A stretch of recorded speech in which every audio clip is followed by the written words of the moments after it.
Assalamualaikum students. In this lecture we will complete question number 1 of exercise 1.6 by Cramer's rule. Fifth part. 3x minus 2y is equal to 4 minus 6x plus 4y is equal to 7. Solution.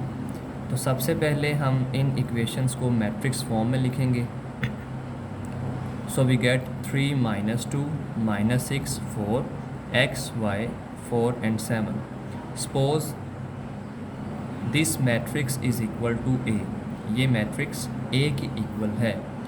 Taking determinant, इस matrix का determinant find करेंगे क्योंकि Cramer's rule के मुताबिक जो x की value है that is determinant of A x over determinant of A and y is equal to determinant of A y upon determinant of A. तो हमें डिटर्मिनेंट ऑफ A की वैल्यू चाहिए है दोनों की वैल्यूज़ फाइंड करने के लिए. तो इस वजह से हम सबसे पहले मैट्रिक्स A का डिटर्मिनेंट फाइंड करेंगे. अगर डिटर्मिनेंट ज़ीरो आ जाए तो solution is not possible. Taking determinant, so determinant of matrix A is equal to zero. As determinant of A is equal to zero, solution is not possible. जो given system of equations है उसका solution possible नहीं क्योंकि ये zero के equal आया है. तो यहाँ तक इसको सॉल्व करेंगे, इससे आगे ये सॉल्व होता ही नहीं क्योंकि इसका सलूशन एग्जिस्ट ही नहीं करता. Sixth part. 4x plus y is equal to 9 minus 3x minus y is equal to minus 5.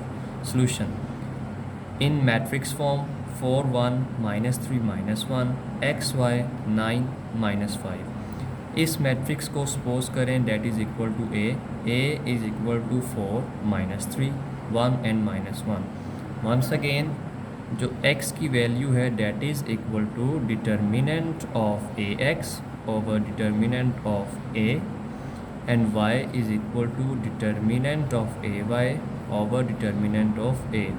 तो x और y की वैल्यूज़ फाइंड करने के लिए डिटर्मिनेंट ऑफ A की वैल्यूज़ भी चाहिए और इन दोनों की वैल्यूज़ भी चाहिए. तो सबसे पहले मैट्रिक्स A का डिटर्मिनेंट फाइंड करेंगे. सो टेकिंग डिटर्मिनेंट, जब हम डिटर्मिनेंट फाइंड करेंगे मैट्रिक्स A का that is minus 4 plus 3 that is equal to minus 1.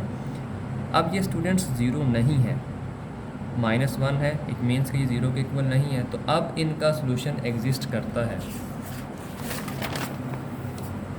As determinant of A is not equal to zero, other than zero कुछ भी आ जाए तो सोल्यूशन पॉसिबल होता है.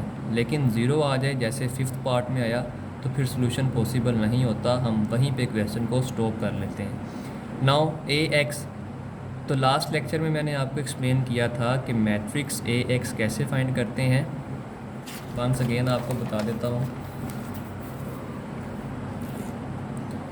जो मैट्रिक्स A है उसका फर्स्ट कॉलम इन वैल्यू से रिप्लेस करेंगे तो मैट्रिक्स Ax ऑब्टेन होगा.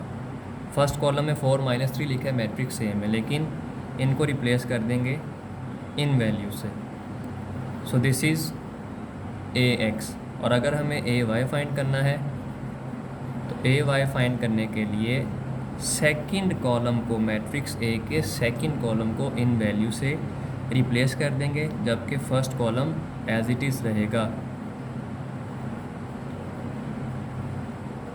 अब नेक्स्ट पेज पे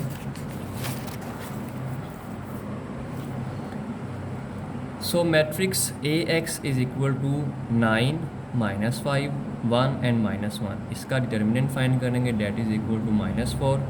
similarly matrix Ay is equal to 4 minus 3 9 and minus 5.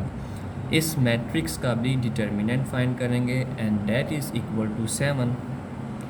अब क्रैमर्स रूल के मुताबिक x is equal to determinant of Ax over determinant of A and y is equal to determinant of Ay over determinant of A. इन सब की values हैं. By putting values x is equal to minus 4 over minus 1. Minus 4 determinant of Ax की value है and minus 1 determinant of A की value है. Minus minus cancel and x is equal to 4. Similarly y is equal to 7/-1, 7 determinant of A y की value है and determinant of A की value -1 है। तो -1 जब डिवाइड होगा 7 से that is equal to -7 and इसका सोल्यूशन सेट 4 एंड -7। होमवर्क में 7th और 8th पार्ट। तो स्टूडेंट्स आज के लेक्चर के लिए इतना ही। टेक केयर, अल्लाह हाफिज़।